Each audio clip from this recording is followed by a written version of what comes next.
Welcome to the Historica Psychana. Chronicle 28. The Burning of Prospero.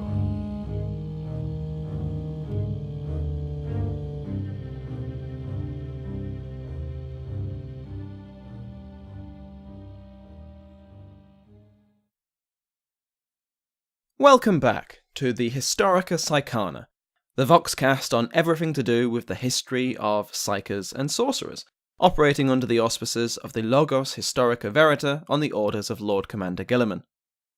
As always, I should remind all my authorised listeners that the information in this broadcast is for magenta clearance and above holders only. Today's chronicle will document the history of the 15th Legiones Astartes, their primarch, and their eventual fall at the hands of their father's servants. The Thousand Sons were perhaps the greatest wielders of sorcery in the Great Crusade, and their censure one of the greatest demonstrations of the Emperor's wrath imaginable. With the rumoured reappearance of their forces in the battles with Lord Guilliman, all magenta clearance and above servants of the God Emperor are advised to heed the knowledge provided in this Voxcast. As all good Imperial citizens know, the Imperium of Man was forged in the Great Crusade in the late 30th millennium M30.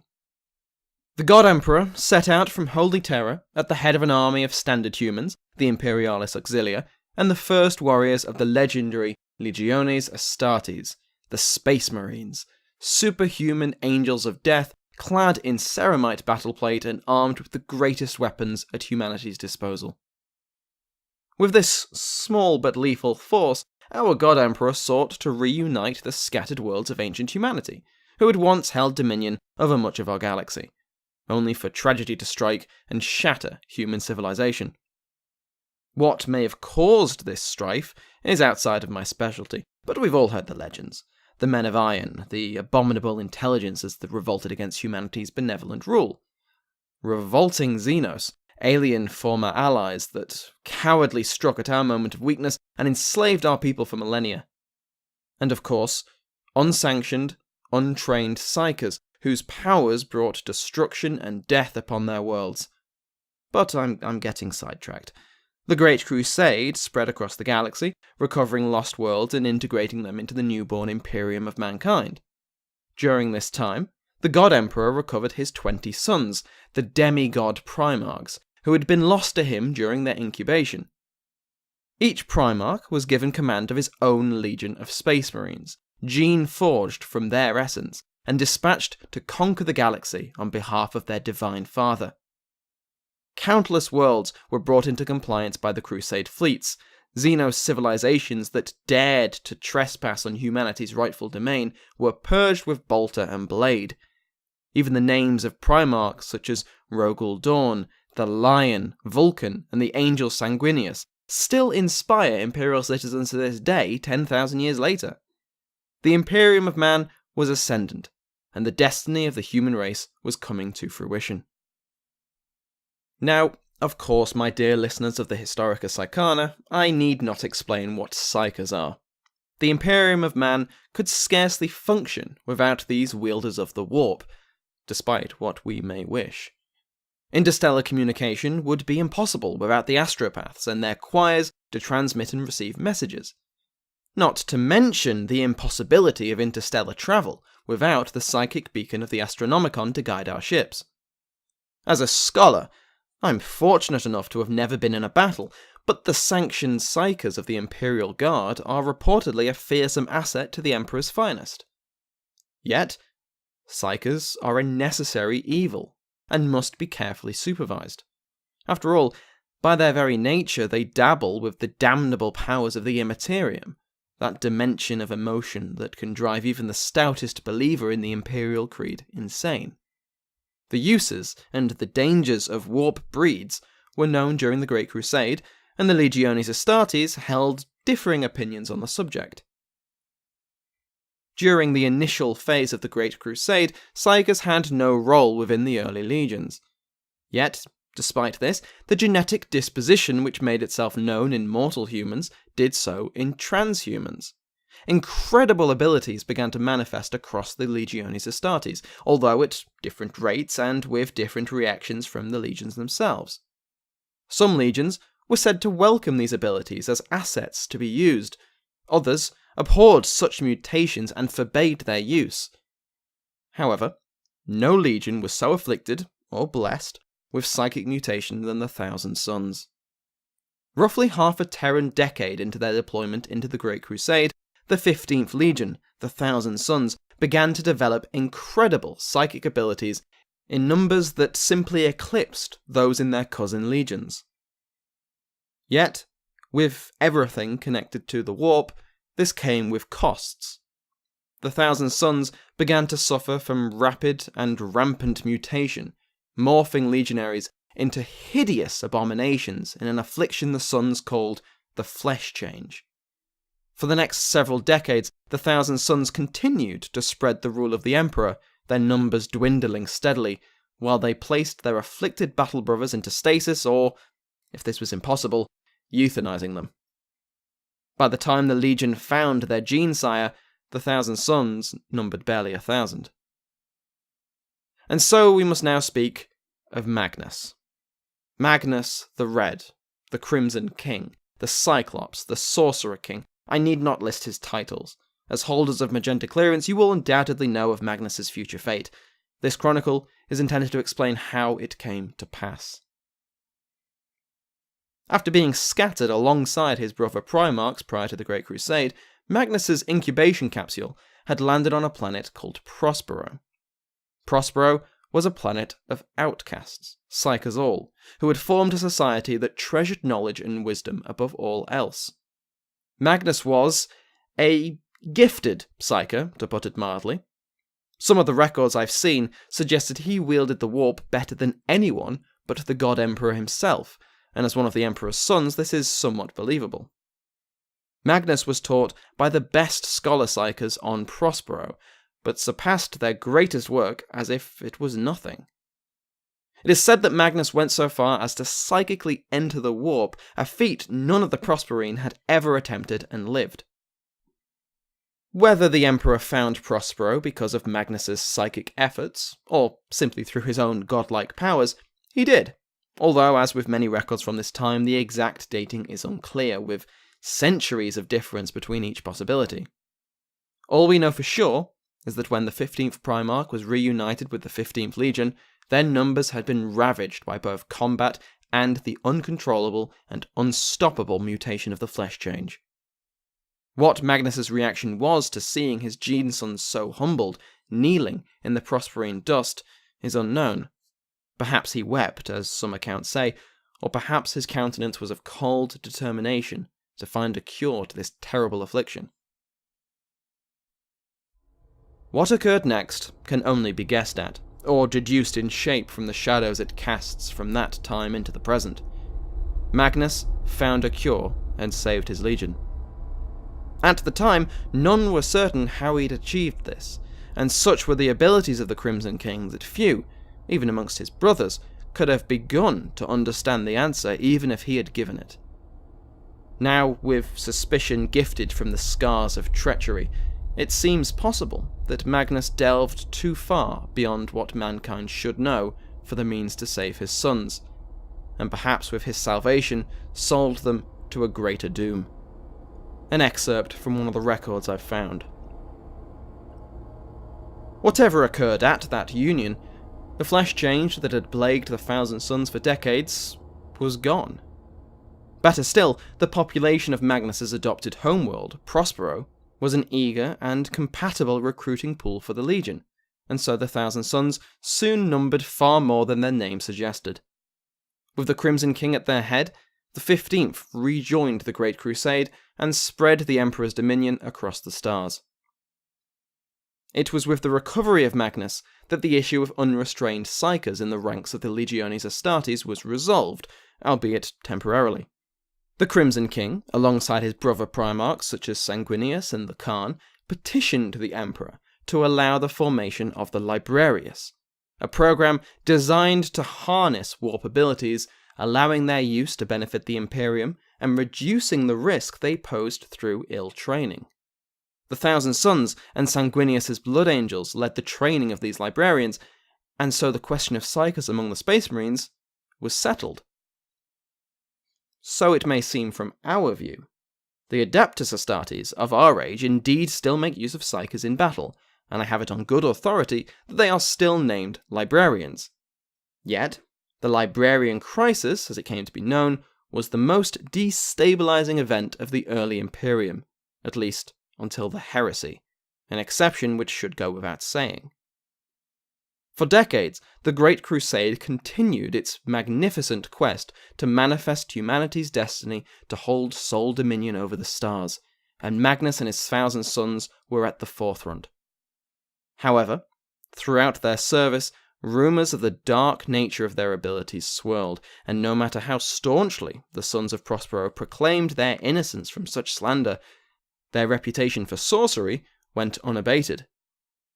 As much an advocate of the Librarius as Magnus was, there were those among his brother Primarchs who were equally as disgusted by the use of psychers in the legions.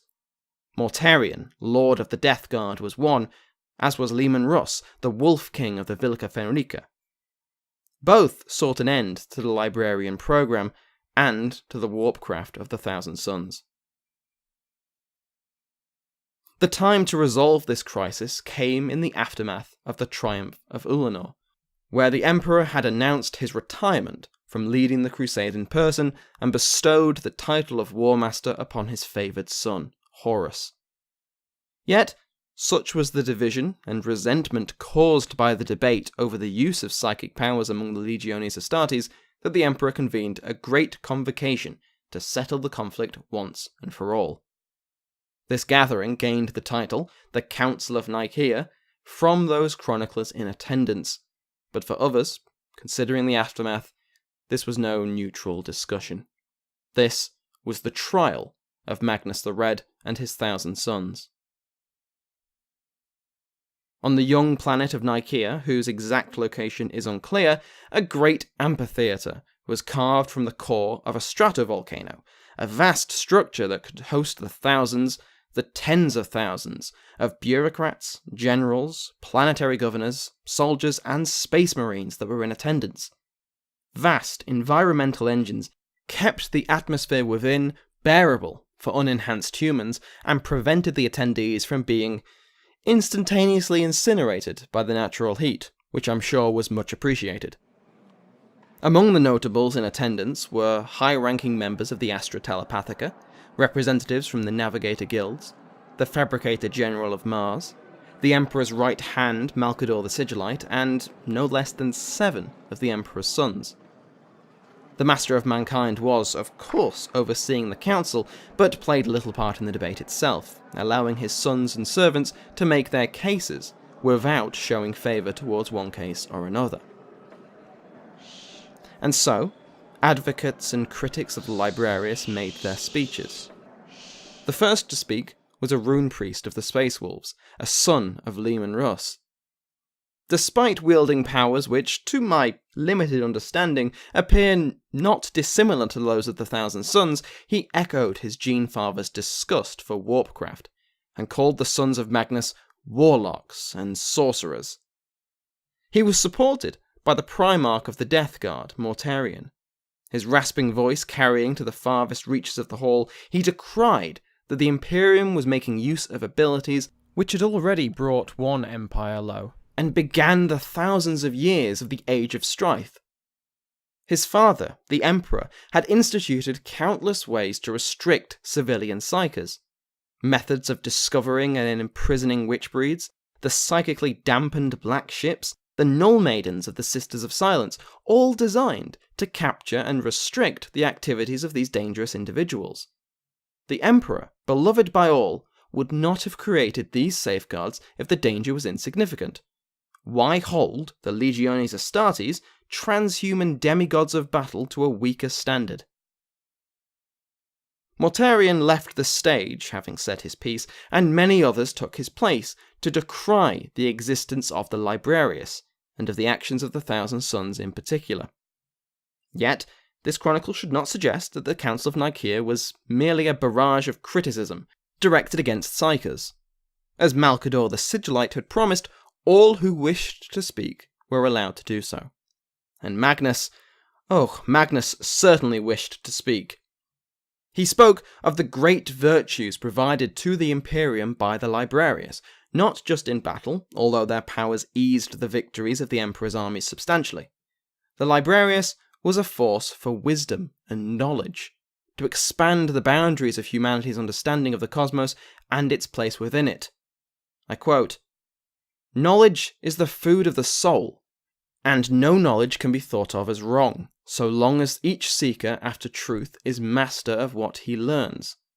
Nothing worth knowing can be taught, it must be learned with the blood and sweat of experience. And there are no greater scholars of that ilk than the Thousand Sons. If I am guilty of anything, it is the simple pursuit of knowledge." The Primarch of the 15th had made a significant dent in the argument of his accusers. The council took a recess, and the Thousand Sons retreated to their quarters, confident that they had turned the tide. Now, what occurred during this time is unclear. Of course, there are rumours of spies and sorcery during this, of conflict between elements of the Thousand Sons and the Space Wolves. Some even suggest the sons of Prospero used sorcery against the Emperor's own bodyguards, the Legio Custodes, but this is not believable. This would be the height of foolhardiness, and even Magnus, in all of his hubris, would never countenance such an act. Yet. Whatever the truth, when the council reconvened, something had clearly occurred that harmed the case of the librarians. Despite the support of the chief librarians of the White Scars, the Dark Angels, Salamanders, Ultramarines, and even Night Lord's legions, the Emperor had come to his decision. "I see now I have allowed my sons to delve too profoundly into matters I should never have permitted them to know even existed. Let it be known that no one shall suffer censure, for this conclave is to serve unity, not discord. But no more shall the threat of sorcery be allowed to taint the warriors of the Astartes. Henceforth, it is my will that no legion will maintain a librarius department. All its warriors and instructors must be returned to the battle companies, and never again employ any psychic powers. Woe betide he who ignores my warning or breaks faith with me. He shall be my enemy, and I will visit such destruction upon him and all his followers that, until the end of all things, he shall rue the day he turned from my light." The Emperor pronouncing the Edict of Nikaea. These were the words of the Emperor. There was no appeal. The Thousand Sons accepted the judgment stoically, as did their supporters, and the gathering dispersed. Hundreds of shuttles and gunships transported the attendees back to orbit, and the now vacant amphitheatre, carved out of an active volcano, was blasted by orbital strikes. Perhaps this was intended as a message, burying the place of descent in volcanic rubble as one can hope to bury the past, to allow a new, united Imperium to emerge. Or it was a threat posed to those who considered breaking the edict. In either case, the business of the Great Crusade continued as the attendees returned to their expected places, with two notable exceptions. The Emperor, satisfied that his sons were now of one mind, returned to Terra to begin his great project, while Magnus retreated to Prospero to consider his new place in the new order.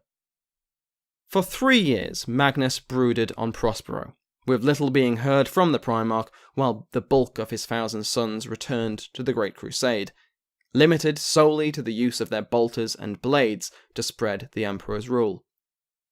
At the end of this period, the Crimson King recalled his legion to Prospero, and events that are still shrouded in mystery began in earnest.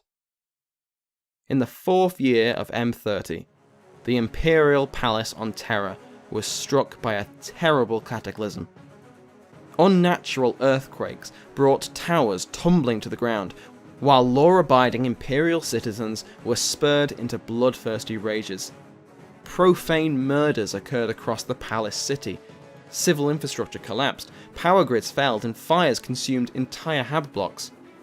Entire cities on Terra's night side awoke screaming from their nightmares, while the minds of many were utterly reworked, their memories and feelings changed to the point they were completely different people than they had been mere seconds ago.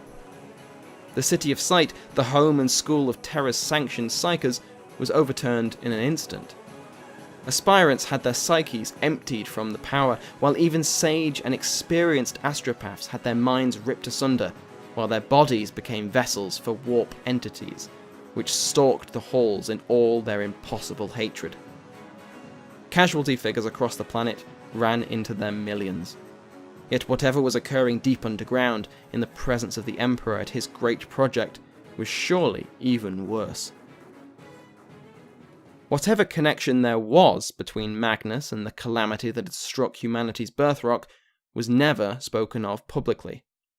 Yet, just hours after the psychic attack, the order was given by the Emperor for a detachment of the Legio Custodes and the Sisters of Silence, along with the entire legion of the Vilca Fenrica, to bring his son back in chains. Much of what we know, looking back these 10 millennia at the burning of Prospero, is fragmentary at best. The censure order, given by the Emperor himself, demanded that Magnus be brought before the throne to answer for his unspoken crimes, although it allows, quote, any and all means without limit in law, sanction, or imposition of attainder, end quote, to see this goal achieved. Now, I am not one to even attempt to guess at the mind of the God Emperor beloved by all, but there are other scholars who question the sense in sending Rus. Rus was one of Magnus's greatest rivals, who openly and loudly despised his brother's use of Maleficarum. Some, and again this is the suggestion of others, believe that the choice of Space Wolves to enforce the censure was the Emperor's tacit endorsement of what was to come. Yet there are alternative theories. Could it be possible that Rus took this opportunity to exact the punishment he believed Magnus deserved, in spite of his father's wishes? Or, as it has also been suggested, did the War Master play a role in this disaster, persuading Rus that Magnus was not worth arresting? It would certainly suit his future plans if the Space Wolves and Thousand Suns wiped each other out. When the censure fleet arrived in the Prospero system, Leman Russ attempted to reason with his brother. Yet, for reasons unknown, the planet of Prospero was silent. The fleet of the Thousand Suns was not in orbit, the orbital defense stations were not active, and no communication, vox or psychic in nature, was forthcoming from the surface. Russ, for all of his talents, was not a Primarch fond of patience. When no response arrived, Russ unleashed his wolves, and Prospero burned. The first to die were the crews of the orbital platforms, unaware of any incoming assault as they were. Destroyed in mere seconds, the ships of the Censure fleet took up position above the homeworld of the Thousand Suns. Like a blade of brilliance, the first energy lance struck the planet, a kilometre outside of its capital city, Tizca. Where it struck the ocean, a 500-metre column of seawater was flash-boiled into superheated steam, which boiled the flesh from the bones of those unfortunate workers on the seafront. On land, entire mountain ranges were demolished as nuclear warheads and magma bombs leveled in seconds geological formations that had taken millions of years to form. This was only the result of the first barrage from the first ship. The entire Censure fleet brought its weaponry to bear on the planet, and Prospero shook from the weight of the Emperor's fury. The fleet's bombardment had torched Prospero and ignited the atmosphere. Giant columns of plasma energy had roasted all vegetation and wildlife, and turned the seas into scalding banks of steam and toxic gas. Vast las bombardments from heavy batteries had evaporated river deltas and flash-thawed ice caps, Magma bombs and atomics, the god hammers, had altered the geography itself. Mountains had been levelled, plains split, valleys thrown up into new hills of rubble and spoil. Prospero's crust had fractured. We saw the throbbing, glowing tracts of its mortal wounds, brand new canyons of fire that split continents. The testimony of Ahmad ibn Rusta, Skjold of Tra Great Company. Despite this bombardment, Tizca itself was unfazed. The Thousand Sons had their own defences, both of science and of the warp, which prevented the greatest bombardment in the history of the Imperium from incinerating the City of Light like so much kindling. Expecting this, the wolves had deployed in their thousands even as the Armada's weaponry was still firing. Hundreds of drop pods and gunships sped below the Kine shields, which protected the skies of Tizca, bearing the legionaries of the Vilca Fenrica, as well as their auxiliaries, the cohort of Custodes, the Sisters of Silence, and the masses of the Imperial army. There are also reports that Titans from the Legio Mortis would be deployed later in the battle to bring their city-cracking weaponry to bear on the 15th Legion. Speaking of the Thousand Sons, they were not idle. Whatever had prevented them from learning of the impending attack, the bombardment was clearly enough to break their reverie. They marched alongside the Prosperine Spire Guard, the mortal militia of the city, to repel the invaders. Such was their anger at this attack by their own cousins that the warp wielders among them used their powers with abandon, flagrantly ignoring the Edict of Nikaea and justifying the previous actions of the Censure fleet. Flames and spears of electricity flew from the hands and staves of the Thousand Sons, piercing the power armor of the wolves with ease and cooking others alive inside theirs. Legionaries were hurled through the air by invisible forces or crumpled into barely recognizable piles of metal and meat. More mundanely inclined Thousand Sons made ample use of their bolters, the mass-reactive rounds aimed perfectly to hit armor joints and gorgets, detonating as designed within the flesh. Yet, the Thousand Sons were dying. The wolves were just as efficient killers as the Sons of Prospero, and they had powerful allies. The presence of the Sisters of Silence cut the Prosperine sorcerers from their connection to the warp, hobbling their most valuable asset, while the Custodian Guard were more akin to individual armies, avoiding the attacks of Magnus's superhuman sons, with reflexes as superior to Astartes as Astartes were to mortal humans, all the while cutting their foes down with precision strikes of their guardian spears.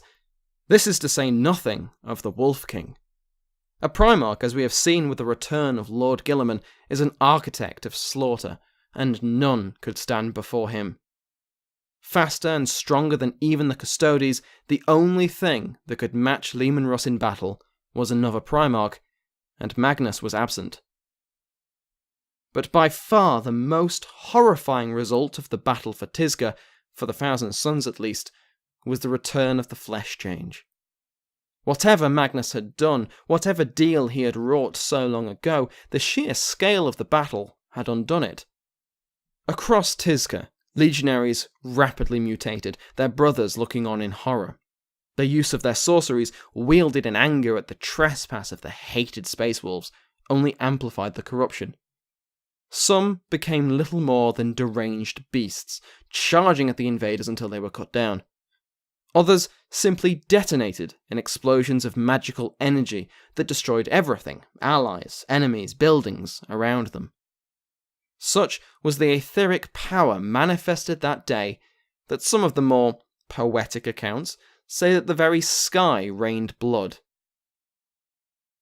As the Thousand Sons were forced to fall back further and further, finally Magnus made himself known.